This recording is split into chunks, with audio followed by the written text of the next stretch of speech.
I'm making a game, here's the idea.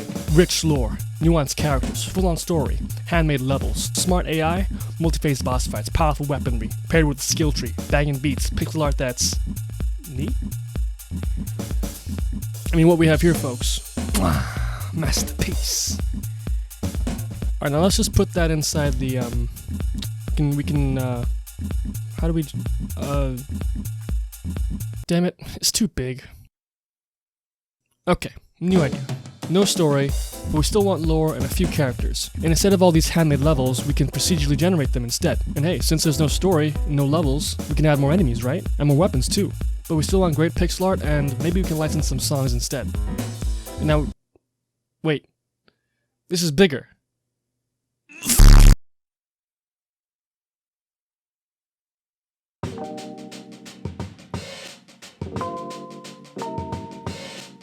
Okay, so although that was a bit of a skit, these two diagrams do represent game ideas that I've had and that I've wanted to make earlier. But taking a step back, I realized both of these game ideas are way too big. I wanted to make a game that was small enough to finish in about 6 to 9 months, but also one that was big enough to justify releasing commercially. And looking at the first idea, for example, I wanted to make a full story with hundreds of levels, which meant writing dialogue, creating cutscenes, and creating an entire world for the story to take place in.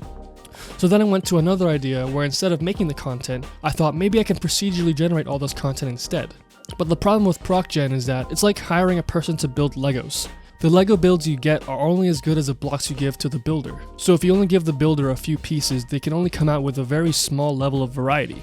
You still have to give the builder a ton of different blocks to build with, which is still content I have to make. I just don't have to put it together myself with ProcGen. So I thought to myself, okay, what kind of game can I make that doesn't require a ton of content?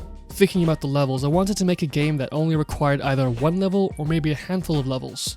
And my mind went to sports games. FIFA, for example, only has one field, which is great, but the problem is I don't like sports games. I don't play any of the FIFAs, and I'm just generally not interested in these types of games. But I did like a game that I tried recently called Wand Wars, which is essentially dodgeball, but with witches. Guts and Goals is another similar game where football is mixed with bats, which you can use to hit the ball and other players with. And again, although I'm not a fan of sports games in general, I do like the idea of mixing sports with a layer of combat. And this idea is good because you don't need that many levels or a story to make the game complete.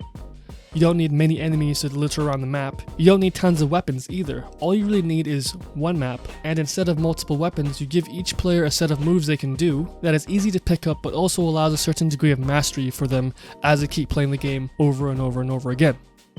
So thanks for watching this video. I hope this was a good peek into my thought process for coming up with an idea for a game, and I'll see you next video where I actually start building it.